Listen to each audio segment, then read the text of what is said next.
મિત્ર, આજ હું અમારી આટોમાઇઝ કંપનીનો 500 કિલાનો ક્લિનિંગ પ્લાન એની સાથે 300 કિલાનો આટા પ્લાન દેખાડું છું કે આ જોવાની ઘણી જગ્યાએ બિઝનેસ કરવો હોય અથવા તો કંઈક ખુદનો બિઝનેસ કરવો હોય અને કરવાની અંદરમાં ઘણી જગ્યાએ ગભરાતા હોય તો એની અંદરમાં કોઈ મોટી વાત નથી. ઘરનો ધંધો કરવો હોય કે ઘરનો બિઝનેસ કરવો હોય ને તો આરામથી થાય. હું તમને અમારો આખો પ્લાન બતાવીશ કે 500 કિલાનો પ્લાન છે. એમાં અમારા આ જુવાનિયા બધાય છે, અમારા એન્જિનિયરો અટાણે સોલાર ઉપર સોલારનો ક્રેઝ છે. તો સોલારની અંદરમાં આખી ઘંટી કેવી રીતની હાલશે કે સોલારની ઉપર આખો પ્લાન્ટ કેવી રીતનું હલાવે ને એની આખી ટેકનોલોજી ઉપર અટાણે મહેનત કરી રહ્યા છે અને રિસર્ચ કરે છે. તો જો આજે તમે એન્જિનિયર છો અને તમારે પણ આવો બિઝનેસ કરવો છે અથવા તો ડૉક્ટર છે કે કોઈ પણને તમે ભણેલ ગણેલા હોય, બિઝનેસ કરવો હોય તો ક્યારેય મૂંઝાવાનું ન રહે અને આ બિઝનેસ એવો છે કે ક્યારેય મંદી ન આવે. હું તમને આજ છે ને આ બિઝનેસ આખો પ્લાન બતાવું, અમારો 500 કિલાનો ક્લિનિંગ પ્લાન. કે ખેડૂત હોય તો વાડીએ કેમ બિઝનેસ ન કરી શકે, તો વાડીની અંદરમાં પણ બિઝનેસ થઈ શકે, સિટીમાં પણ થઈ શકે, તાલુકામાં થઈ શકે અને તમારા ગામની અંદરમાં કરવું હોય ને તો ત્યાં પણ થાય. તો આ 500 કિલાનો અમારો ક્લિનિંગ પ્લાનની હું વાત કરું તો અમારું જ્યાં પેલું એલિવેટર છે, આ એલિવેટરની અંદરમાં તમે જેવા ઘઉં વાડી આપણે ખેતરમાં ખેડૂતને ઘઉં નીકળે અને આ ઘઉં તમે ખેતરમાં નાખો એટલે ખેતરમાંથી જે ઉગ્યા હોય એ જ ઘઉં તમારે સીધા આ એલિવેટરમાં નાખી દો એટલે એલિવેટરમાંથી સીધા અમારા આ શોકર મશીનમાં જાય. આ કસર મશીનની અંદરમાં એકદમ ઘઉંની અંદરમાં જે પૂતરિયા હોય એ પૂતરિયામાંથી માથે જે પૂતરિયાના સિલકા હોય એની અંદર ઘઉં છૂટો પડી જાય એમાંથી નીકળી જાય. ત્યાર પછી એના ફોતરા પણ અલગ હોય છે અને બીજા એલિવેટરમાં જાય. એલિવેટરમાંથી સીધું અહીંયા ઉપર આવશે એટલે ઉપર એક બ્લોવર લગાડેલું છે.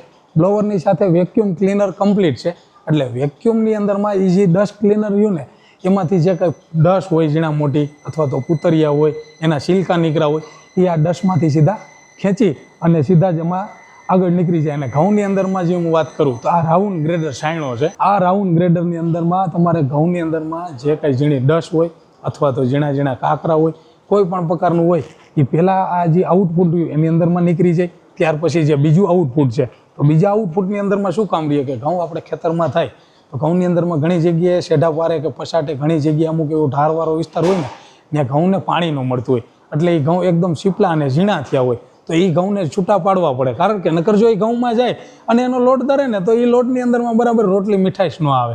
તો એ લોટ પણ લોટની અંદરમાં ન જાય અને ઘઉં અલગ પડી જાય એના માટે આ એક અમારું બીજું આઉટપુટ છે. એમાંથી ઘઉં સીપલા અને ટુકડા અને પાણી વગરના જે ઘઉં હોય એકદમ લીલા કલરના એ આમાં અલગ પડી જાય. ત્યાર પછી ત્રીજું આઉટપુટ છે એમાં એકદમ સારામાં સારી ક્વોલિટીના ઘઉં હોય છે ને એ જ ઘઉં આમાં નીકળશે. એટલે આ સારામાં સારી ક્વોલિટીના ઘઉંમાં અમારું પેલું જે ડિસ્ટોનર છે એ ડિસ્ટોનરની અંદરમાં ઘઉંની ડુંડી હોય અથવા તો એના ડાખરા હોય એનું કુંવર હોય કોઈ પણ પ્રકારનું હોય છે ને એ એલી પર અલગ પડી જાય. જ્યારે બીજા ડિસ્ટોનરની અંદરમાં આવશે ને એટલે એની અંદરમાં ઘણા ઝીણા મોટા કાંકરા હોય. આ કાંકરાનું કામ શું હોય કે ઘઉંમાંથી છૂટા ન પડતા હોય. ઘણી વખત ઢેફું હોય અથવા તો કટક ટાઈસનો પાણો હોય કે કાળો પાણો હોય એ ઘઉંની અંદરમાં ભેગો ને ભેગો રહે છૂટો ન પડતો હોય તો એ આ બીજું ડિસ્ટોનર છે. એની અંદરમાં હું તમને બતાવું કે આવા કડક પાણા હોય ને હા એ પાણા આની અંદરમાં અલગ ઘઉંમાંથી બધા છૂટા પડી જાય અને આ ડિસ્ટોનરમાંથી ત્યારે ઘઉં જે સારામાં સારી ક્વોલિટીના જે ઘઉં વધ્યા હોય ને એ જ ઘઉં આવે. હવે આ ઘઉં રહ્યા ને આ ઘઉંને તમે વાત કરું ને તો આ ત્રીજા એલિવેટરમાં જાય. ત્રીજા એલિવેટરમાંથી અમારું અહીં સ્પ્રિંકલર મશીન લગાડેલું છે. તમે જુઓ આ સ્પ્રિંકલર મશીનની અંદરમાં મોઇશ્ચર લાગે કે એની અંદરમાં પાણી લગાડી દેવાનું એટલે ઘઉંમાં થોડુંક મોઇશ્ચર લાગી જાય. મોઇશ્ચર લાગી જાય એટલે સીધું સ્ટોરેજ ટેન્કમાં જાય. સ્ટોરેજ ટેન્કની અંદરમાં 1 ટનનું સ્ટોરેજ ટેન્ક છે. નીચે 30 HP મશીન મૂકેલું છે. આ 30 HPના મશીનમાં 1 ટનનું સ્ટોરેજ એટલે 3 કલાકનું સ્ટોરેજ થઈ જાય. તો આ 3 કલાકના સ્ટોરેજની અંદરમાં તમારે જેવા જોઈને એટલા ઘઉં આની અંદરમાં ઓટોમેટિક આખો દી લાઈ ચાલુ રહે. હવે 30 HPના મશીનની જો હું વિશેષતા વાત કરું તો આજ કેવું હોય કે જૂના જમાના પ્રમાણે ઘણી વખત ટ્રેડિશનલ ઘર ઘંટી એટલે કે પથ્થરવાળી ઘંટી હાલતી હોય એને અઠવાડિયે ખોલીને ટાંકવી પડે. વળી પાછી એના માટે સારા મિસ્ત્રી ટાઈપના માણસો રાખવા પડે. એ પથ્થરવાળી ઘંટીની અંદરમાં પથ્થર બદલાવાનો એની ઝંઝટ રહી એટલી એની સીટ લેવાની. આ ઘંટી એવી છે કોઈ પણ ગામમાં આજ ભણેલ ગણેલ વ્યક્તિની કોઈની જરૂર નથી. અનપણ આદમી હોય ને એ આ ઘંટી હલાવી શકે. અને આ ઘંટીની અંદરમાં ફૂલ્લી ઓટોમેટિક કે તમારે પાવર વધારે આવશે તોય ચાલુ નહીં થાય, પાવર ઓછો હશે તોય ચાલુ નહીં થાય. પૂરી AI સિસ્ટમથી હાલશે. તમારે ઘઉં ખલાસ થઈ જાય ને એટલે ઓટોમેટિક બંધ થઈ જાય.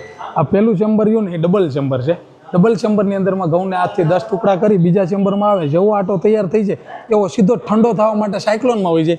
આ સાયક્લોનનું કામ એ છે કે સાયક્લોનની અંદરમાં સીધો જ આટો ફરે અને બાજુમાં દીધી છે કોટન બેગ એમાં ગરમ હવા હોય ને એ નીકળી જાય. એટલે આ કોટન બેગમાંથી ગરમ હવા નીકળી જાય અને આની અંદરમાં સાયક્લોનમાં ઠંડુ થઈ અને ગ્રેડરમાં આવે. ગ્રેડરમાં જેવો આવે ને એવો જે 30 મેચ 40 મેચ 50 મેચનો આપણે લોટ તૈયાર કરવો હોય એવો લોટ તૈયાર થઈ અને સીધો અમારે તૈયાર થઈ જાય એટલે અમે આને પેકિંગ કરી.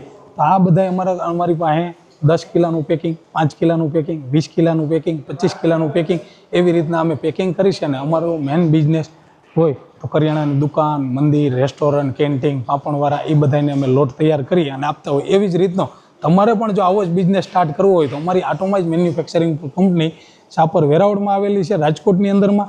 તો આ કંપનીની અંદરમાં તમે આવશો અમારી કંપનીમાં વિઝિટ કરવા એટલે અમે તમને 100% સોલ્યુશન આપશું. તમારે જો કેવી રીતનો બિઝનેસ કરવો છે, કેવી રીતનો સ્ટાર્ટઅપ કરવો છે, તમારે વાડીમાં કરવો છે, તમારા ગામમાં કરવો છે, તમારા તાલુકામાં કરવો, તમારા જિલ્લામાં કરવો કે તમારે ઇન્ટરનેશનલ લેવલે બિઝનેસ કરવો હોય તો ત્યાં લગીની બધી જ માહિતી અમે આપશું. એટલે તમારે કોઈ ગામની અંદરમાં જુવાનિયા હોય કે કોઈ જુવાનિયાને સાથે બિઝનેસ કરવો હોય તો ગમે ત્યારે અહીંયા અમારી કંપનીની વિઝિટ કરો. અમારો નંબર છે 8739087390 પર તમે કોન્ટેક્ટ કરશો એટલે તમને બધી જ જાણકારી મળી જાય. જો તમે રાતનો વિડીયો જોતા હોય તો અમારી વોટ્સએપની અંદરમાં તમારું ગામ, તમારું સિટીનું નામ, તમારા તાલુકાનું નામ લખીને નાખી દો. હું તમને જરૂર કોન્ટેક્ટ કરીશ અને તમારે જે કંઈ બિઝનેસ કરવો છે એ કરાવશું અને તમને જરૂર અમે બિઝનેસમેન બનાવશું. એ અમારો જરૂર વાદા. કારણ કે જુવાનિયાને અટાણે ખેતીની અંદર ઉપજ નથી આવતી. તો ઉપજ નથી આવતી ને તો ઉપજ કેમ વધારે લેવી ને એનું પણ સોલ્યુશન છે. અને તમારા ખેતીની વાડીની અંદરમાં, ગામડાની અંદરમાં જ બિઝનેસ કેમ સ્ટાર્ટઅપ કરવો ને એની જવાબદારી અમારી રહેશે. એકવાર તમે ખાલી કોલ કરો અમારે.